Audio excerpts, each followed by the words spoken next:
Hai semuanya, apa kabar? Semoga kita selalu diberikan kesehatan ya. Kami dari Institut Manajemen Wiata Indonesia dengan dosen pengampu Bapak Umban Adijaya SPDMM. Berikut anggota kelompok kami. Di video kali ini, kami akan membahas sedikit materi tentang Human Resource Management atau manajemen sumber daya manusia sebagai tugas ujian tengah semester. Langsung saja, kami akan menjelaskan materi dari Human Resource Management. Pada kali ini yaitu, yang pertama, memahami sifat manajemen sumber daya manusia. Yang kedua, mengetahui perbedaan antara manajemen personalia dan manajemen sumber daya manusia. Yang ketiga, memahami tujuan manajemen sumber daya manusia. Yang keempat, mengetahui fungsi manajemen sumber daya manusia. Yang kelima, memahami pentingnya manajemen sumber daya manusia. Yang keenam, memahami warisan manajemen sumber daya manusia. Yang ketujuh, tantangan masa depan di hadapan para manajer. Dan yang terakhir, memahami peran baru manajemen sumber daya manusia. Dari definisi para ahli di atas, kita dapat menarik kesimpulan bahwa mendapatkan hasil adalah sasaran utama dari pengelolaan sumber daya manusia, di mana seorang manajer sumber daya manusia harus mampu menciptakan nilai dengan terlibat dalam aktivitas yang menghasilkan perilaku karyawan yang diperlukan oleh organisasi perusahaan untuk mencapai sasaran strategisnya. Terima kasih. Gambar ini memperlihatkan sejarah modern manajemen sumber daya manusia.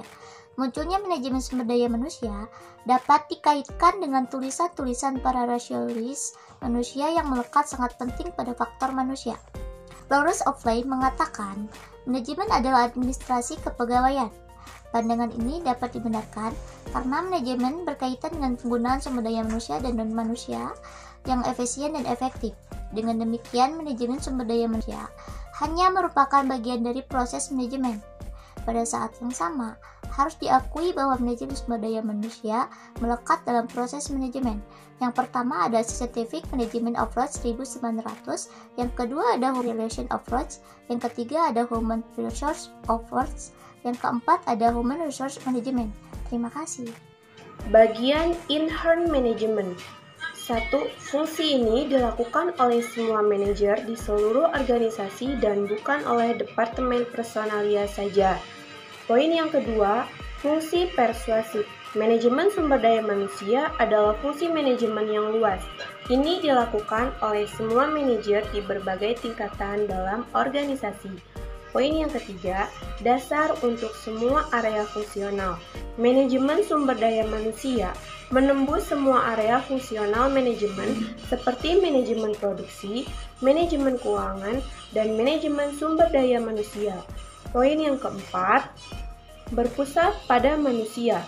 Manajemen sumber daya manusia adalah orang-orang yang berpusat dan relevan dalam semua jenis organisasi. Poin yang kelima, kegiatan atau fungsi personil. Untuk kinerja kegiatan ini secara efisien, departemen terpisah yang dikenal sebagai departemen personalia dibuat di sebagian besar organisasi. Poin yang keenam, proses berkelanjutan. Manajemen sumber daya manusia bukan fungsi satu tembakan, namun harus dilakukan terus-menerus jika tujuan organisasi ingin dicapai dengan lancar. Poin yang ketujuh, berdasarkan hubungan manusia. HRM berkaitan dengan motivasi sumber daya manusia dalam organisasi. Manusia tidak dapat ditangani seperti faktor fisik produksi.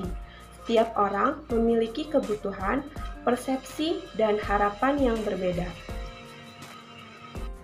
Slide berikutnya sasaran dari Human Resource Management. Menurut Scott, Clouthier, dan Spregal, tujuan dari manajemen sumber daya manusia dalam suatu organisasi adalah untuk memperoleh pengembangan individu secara maksimum, tercapainya hubungan kerja yang diinginkan antara pengusaha dan karyawan, dan untuk mempengaruhi pencetakan sumber daya manusia yang berbeda dengan sumber daya non-manusia.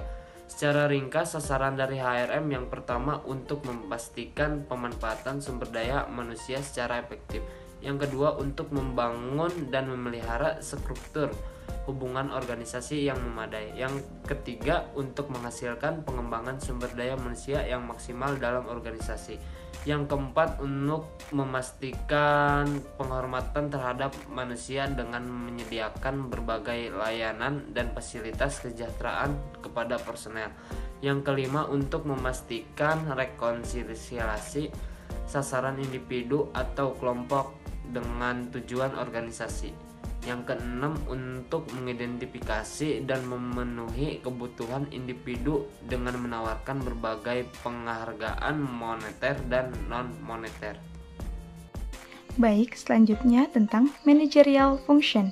Yang pertama ada planning atau perencanaan, yang kedua ada organizing atau organisasi, yang ketiga ada leading atau memimpin, dan yang terakhir ada controlling atau pengendalian. Selanjutnya, operative function. Yang pertama ada pengadaan personil, yang kedua pengembangan personil, yang ketiga kompensasi untuk personil, yang keempat menjaga hubungan industrial yang baik, yang kelima penyimpanan catatan, dan yang terakhir perencanaan dan evaluasi personil. Pencapaian tujuan organisasi sebagian besar bergantung pada cara orang direkrut, dikembangkan dan dimanfaatkan oleh manajemen. Oleh karena itu, koordinasi yang tepat dari upaya manusia dan pemanfaatannya efektif dari sumber daya manusia dan sumber daya lainnya sangat diperlukan. Semakin banyak organisasi yang mengadopsi perencanaan tenaga kerja, pengembangan manajemen, teknik manajemen personalia, dan lain-lain, Departemen Personalia mulai menekankan pada hubungan manajemen individu karyawan. Ini diikuti oleh pembentukan Departemen Hubungan Buruh untuk bernegosiasi dan mengelola perundingan bersama. Diikuti oleh munculnya Departemen Manajemen Tenaga Kerja. Manajemen hubungan manusia di masa depan akan lebih rumit daripada sekarang. Banyak karyawan generasi baru akan lebih sulit dimotivasi daripada pendahulunya. Hal ini terjadi sebagian disebabkan oleh perubahan sistem nilai ditambah dengan meningkatnya tingkat pendidikan, skeptisisme yang lebih besar tentang organisasi besar, dan kurang penghormatan terhadap figur otoritas akan lebih umum. Penerimaan aturan dan regulasi yang tidak diragukan akan kecil kemungkinannya. Perubahan-perubahan ini yang terjadi melibatkan lebih banyak komitmen organisasi terhadap pengembangan orang dengan meningkatkan kinerja dan memangkas biaya. Sebagai akibatnya, durasi masa jabatan yang secara tradisional sudah berlangsung lama sekarang terbatas. Masa depan menjadi kurang pasti, peluang manajemen ditentukan dengan sendirinya, dan faktor-faktor motivasi lebih mementingkan peningkatan kemampuan kerja di masa depan daripada kesetiaan kepada perusahaan, dan pada saat yang sama gajinya naik dalam hal gaji yang lebih tinggi. Seorang manajer sumber daya manusia yang ditugaskan untuk memenuhi tujuan organisasi harus menjadi pemimpin dengan kekuatan intelektual yang tinggi, seorang visioner dan seorang filsuf yang memberikan inisiatif untuk membentuk masa depan dalam hal memimpin umat manusia dalam suatu organisasi menuju lebih sejahtera dan kebijakan progresif.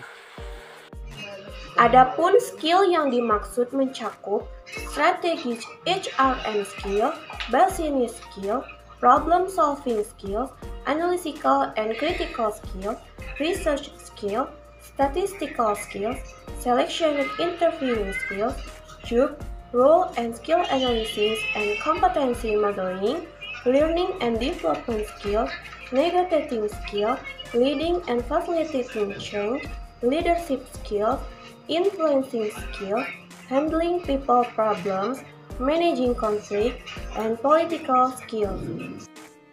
Kesimpulannya adalah manajemen sumber daya manusia merupakan pengetahuan yang sangat dibutuhkan oleh hampir seluruh calon sarjana. Pengetahuan ini akan memberikan bekal kepada mahasiswa yang dapat diaplikasikan pada waktu terjun ke dunia kerja. Terlepas dari peran mereka sebagai pegawai, pemilik usaha, atau pada waktu mereka mendapatkan promosi sebagai pimpinan unit atau pimpinan organisasi. Pengelolaan SDM yang baik akan memberikan dampak positif kepada kemajuan organisasi yang dikelola. Dengan demikian, manajemen sumber daya manusia akan melengkapi pemahaman komprehensif.